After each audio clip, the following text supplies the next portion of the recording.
52 Chandipur constituency TIPRA Mothani Engai Badainai Ranjon Sinha bini mongoi thanai sal kisar romai belekino kese kireng kok awajagai tongkha kok engkha bo nomination Rosakha hanai bini mongoi social media wo kok viral engkha o awai mono tatal hanai khuk khengka candidate Ranjon Sinha press meet ni bisingtui lukurongmo kok kesarkha je Facebook YouTube rogote eba social media rogo viral engai tongmani bo nomination Rosakha hanmani abo bebang tatal hanai khuk khengka sir প্রথমে নমস্কার।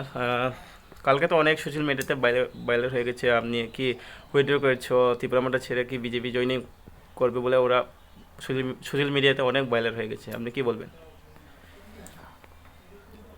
এটা তো সম্পূর্ণ একটা অপপ্রচার। কালকে যারা আমার এখানে এসেছিলেন এরা আমার বিগত দিনের আমার ভারতীয় জনতা পার্টির আমার কার্যকর্তা, যাদের সঙ্গে আমি কাজ করছি। তারা আসার আগে আমাকে ফোন করেছিল, আমি বলেছিলাম এসে লাভ হবে না, আমার সঙ্গে আপনাদের দেখা হবে না, তো আসার প্রয়োজন নেই। তো তারা তবুও তারা এসছে। আসার পরে আমি তো বাড়িতে ছিলাম না, আমি তো আমার ফিল্ডে ছিলাম, আমি কাজে ছিলাম। তো সম্পূর্ণ একটা মিথ্যা একটা অপপ্রচার। আমার নাম রঞ্জন সিনহা, আমি সেনাবাহিনীর লোক। আমরা এক কথার মানুষ, আমরা এক কথাই চলি, আমরা দুই কথা কখনো বলি না। অন্যের সঙ্গে আমাদের তুলনা করা, সেটা আমি মনে করি সেটা ভুল। কেননা আমরা সেনাবাহিনীতে আমরা প্রতিজ্ঞা করেছি আমরা দেশ সেবা করার জন্য, জনগণের সেবা করার জন্য আমরা রাজনীতি করি। আমরা কারোর মতো আমি লোভে আমরা কোনোদিনও রাজনীতি করি না, আমরা নিজের জন্য আমরা কোনোদিনও রাজনীতি করি না। আমরা রাজনীতি করি জনগণের জন্য, আমরা রাজনীতি করি। এবং এই রাজনীতি করতে গিয়া আমরা এই 23 বছর বিজেপি কন্টিনিউ, এই 23 বছরে আমি এই ভারতীয় জনতা পার্টিকে দিয়েছি ছাড়া ভারতীয় জনতা পার্টি থেকে আমি আজকে পর্যন্ত কোনো কিছু নিই নাই। যার জন্যে যারা এই অপপ্রচার করছে তাদেরকে আমি অনুরোধ করছি এরকম মিথ্যা অপপ্রচার থেকে যেন তারা বিরত থাকে। তো যারা যারা যে ভাইরাল করছে তাদেরকে কি মেসেজ দিবেন? ওইটাই বললাম, এই যে মিথ্যা অপপ্রচার। প্রথমে তো আপনি বিজেপি ছিলেন, তো বিজেপি কেন ছাড়তে হয়েছে আপনাকে? 2018 সালে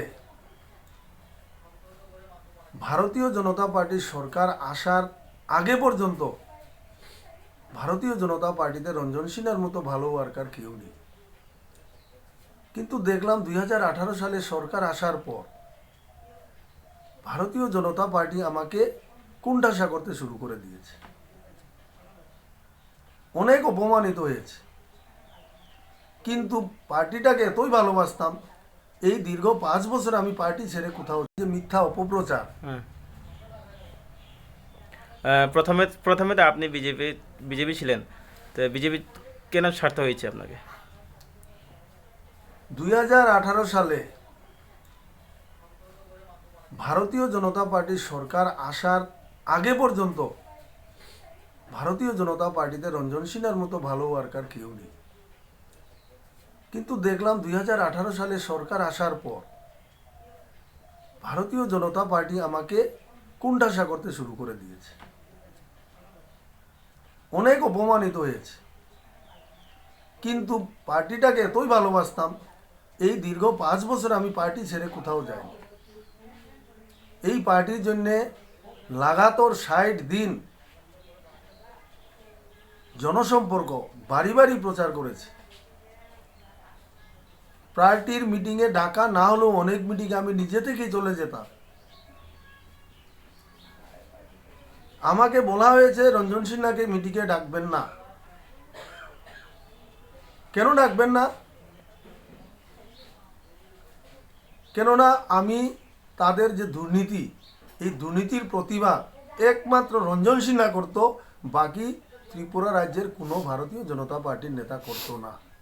তো রঞ্জন সিনহা তো প্রতিবাদ করবে। রঞ্জন সিনহা অন্যায়কে কোনোদিনও প্রশ্রয় দেয় না, আর কোনোদিনও দেবে না। আর রঞ্জন সিনহা, তারা এটাও জেনে রাখো, রঞ্জন সিনহা সাধারণ মানুষ না, রঞ্জন সিনহা একজন সেনাবাহিনীর লোক। ডর ভয় কাকে বলে সেটা আমি জানি না এখনো। দুইবার আমি কাশ্মীরে সার্ভিস করে এসেছি। আমাকে যদি কেউ যদি ভয় দেখানোর চেষ্টা করে সেটা তার ভুল ধারণা। আমার কাছে ভয় ডর কিছুই নেই, কেননা আমি একবার 22 বছর সেনাবাহিনীতে চাকরি করেছি, যেখানে আমার কিছুই হয়নি। আমার কপালে যা আছে সেটা হবে। তো আমাকে কেউ যদি ভয় দেখানোর চেষ্টা করে, কেউ যদি আমাকে সেই রকম ডর দেখানোর চেষ্টা করে, সেটা কিন্তু তার ভুল সিদ্ধান্ত তাদের। আমাকে কেউ কিনতে পারবে না। আমি আমার সিদ্ধান্তে অটল।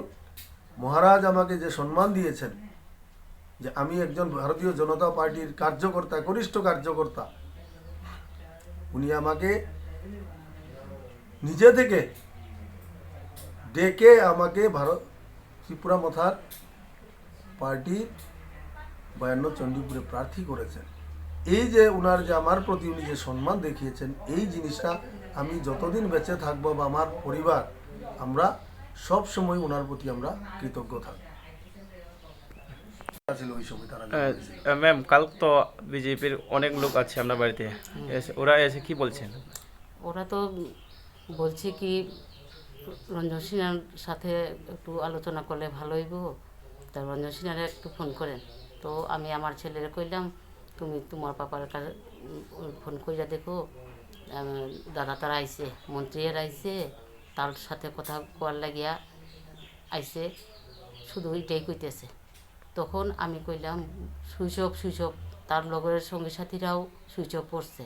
তখন তো কোনো কিছু তো তার কাছ থেকে এত সুযোগ পাইল না তারা। তখন আমারে কইছে কি তার কইছে রঞ্জন দারে বুঝাইতে পারবেন কিনা। তা রঞ্জন দা তো ইয়ে করতো না, বুঝাইলেও মানতো না। কিন্তু রঞ্জন সিনহা পাবলিকের জন্য এই কাজগুলা করতেছে, ঘরের জন্য নাই।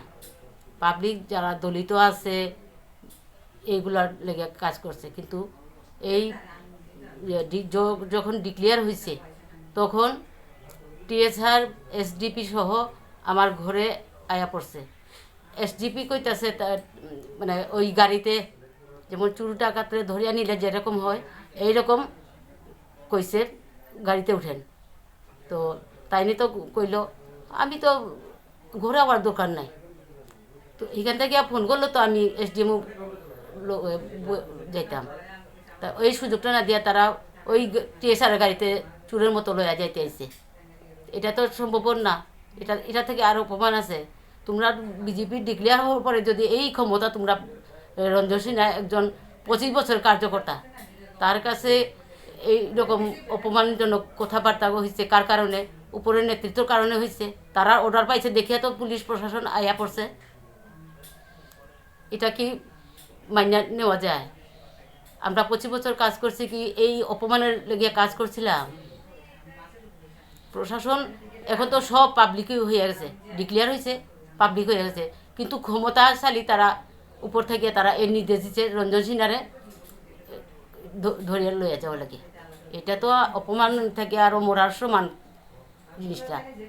তখন তো আমরা চেতে গেছি। চেতে যাওয়ার পরে ছোটো আমার বাচ্চা লইয়া প্রথম থেকে যখন কাজ করছি তখন ছোটো বাচ্চারাও তো তারা কাজ করছিল। তখন আমার মেয়ে বাইরে করে দিছে দুঃখের লেগে, যে টিএসআর আবার আমরা খাইতে বইছি, তাই নিয়ে খাইতে বইছে। তখন তারা আয়া পড়ছে কি হয়েছে আপনারা থানা যাওয়া লাগবো আরম্ভ করছে। এটা তো মাইনে যাওয়া যাইতো না। আমি তো পাবলিকের লাগিয়ে কাজ করতেছি, নাহলে আমার সংসার আমার পরিবার চলিয়ে যায়। আমরা পেনশন আছে, প্রাইভেট জব করতেছে পুলাফান। এর লেগে আমি কইছি দাদা সময় গেছে গিয়া, আপনারা এখন আমরা পিছাইতে পারতাম না। এখন মোথা থেকে যে পিছাইয়া গেলে আমরা এটা থেকে আর অপমান মরার সমান। আমি এটা না কইছি যে আমরা 25 বছরে অবদান পাইছি, অপমানে অপমান।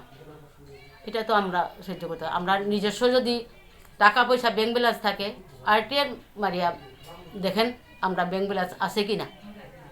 আমার হাজব্যান্ডের যেদিন নমিনেশনের দিন প্যান কার্ডের পাসবুক ইয়ে করা হয়েছে, এখানে টোটাল রঞ্জন সিনহার অ্যাকাউন্টে 10,000, একটাতে 150, একটাতে 3000, একটাতে 6000। আমরা পাবলিকের লেগে দান করতেছি এবং পাবলিকের লেগে কাজ করতেছি, নিজস্ব নিজের লেগে করতেছি না। এই পার্টিটা আগে যে আদর্শ আসলো বিজেপি, এই আদর্শ প্রশিক্ষণ শিবিরে গিয়ে যে আদর্শটা আমি শুনলাম, তখন থেকে ফার্স্ট ভোট এই বিজেপিতে রঞ্জন সিনহা দিছে, কোনোদিন ভোট প্রয়োগ করছে না। অন্তর দিয়ে আমরা যখন পার্টিতে নাই মানুষ, আমরা 2 জন, আমাদের কার্যনেতা একজন বিমল কর, এই 5-6 জন নিয়ে ভ্যানের মধ্যে থাকি আমরা প্রচার করছি। মানে ভ্যানে থেকে আমরা যে পথসভা করার ক্ষমতা নাই, লজ্জায় এইরকম কাজ করিয়া গেছি। অবদানে আমি বিজেপি থেকে কী পেয়েছি? অপমানেই অপমান। যেদিন ভূত অফিস ভাঙা হয়েছে, তো রঞ্জন সিনহা তো কইছে না, চারিদিকে তো কইছে না, এটার মিউচুয়াল লাগিয়া গেলে তো ভালো না। তারা না টিএসআরের গাড়িতেই উঠে যাওয়া লাগবো, এরকম প্রেশার দিছে। তাতে কিটা বোঝা যায়? আপনি গুন্ডাগুর্দি করতেছেন, এটা তো বোঝা যায়। এখন মাঠ সাজাইয়া আরেকজন চেয়ারে বইব, এইটা তো আমরা মাইনে নিতাম না।